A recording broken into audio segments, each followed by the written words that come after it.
Jou verhouding met die Here is 'n baie persoonlike en 'n intieme saak. In Johannes 14 vers 23 antwoord Jesus die ander Judas so. Hy sê, as iemand my liefhet, sal hy my woorde ter harte neem, en my Vader sal hom lief hê, en ons sal na hom toe kom en by hom woon. Of soos daar in die ou vertaling staan, by hom kom woning maak. In die boodskap word dit anders vertaal. Daar sê Jesus, my Vader en ek sal albei op 'n baie intieme manier deel word van daardie persoon se lewe. Nou dit is 'n persoonlike saak, maar hoor net hier dat Jesus prontuit verklaar dat almal wat hom liefhet en hom gehoorsaam volg, sal deur hom en sy Vader liefgehê word. En in daardie selfde teks in vers 16 en 17 en in vers 26 het Jesus ook gesê dat die Heilige Gees ook deel is van hierdie verhouding. Kortom, die drie-enige God het jou baie lief. En volgens hierdie gedeelte is daar twee maniere om dit beter te verstaan, behalwe dat ek eintlik vir jou wil wys dat dit nie hier oor verstaan gaan nie, want glo en lief hê is nie so seer 'n saak van die verstand nie. Die eerste manier is om na die direkte vertaling of die ou vertaling te kyk. Daar staan letterlik dat Jesus sê, hy en die Vader sal by almal wat hom liefhet kom woning maak, kom blyplek maak. Hy sal sy huis by ons maak, sy permanente tuiste, sy adres. Nou hierdie feit het verrykende implikasies op ons lewens. Ek en jy is God se adres op aarde. Vra iemand dalk, waar is God? Gaan kyk in die spieël. Nee, jy is nie God nie, maar jy is wel God se tuiste, sy blyplek, sy adres, want hy woon in jou. Dit het ingrypende konsekwensies op hoe ek en jy ons lewens moet inrig.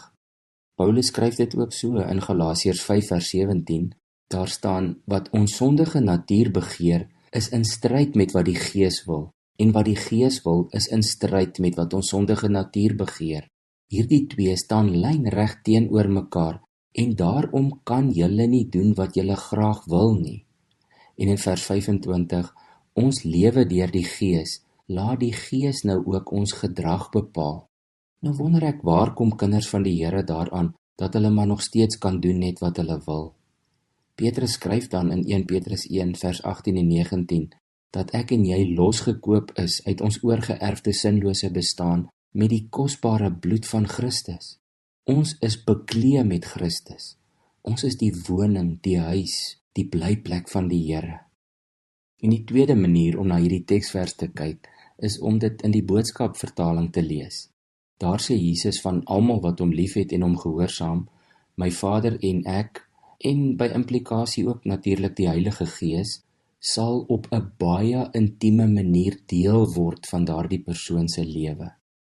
Dit is hoekom ek vroeër gesê het, hierdie is nie in die eerste plek 'n saak vir my verstand nie. Die Here is op 'n baie intieme manier deel van jou en my lewe. Laat hierdie woorde en hierdie konsep so bietjie by jou insink. Die Here is op 'n baie intieme manier deel van jou lewe. Moet hom nie ignoreer nie. Moet hom nie probeer een kant toe skuif nie. Moet hom nie minimaliseer of hom soos 'n spaarwiel behandel nie. Hy verdien meer as dit. Kom ons bid saam. Here, dit gaan ons verstand te bowe, maar dit maak ons baie, baie diep dankbaar dat U gekies het om ook van my 'n adres te maak en om op 'n baie intieme manier deel te wees van my lewe. Ek loof en prys U daarvoor. Wys my asseblief, o Gees, hoe ek moet optree. Amen.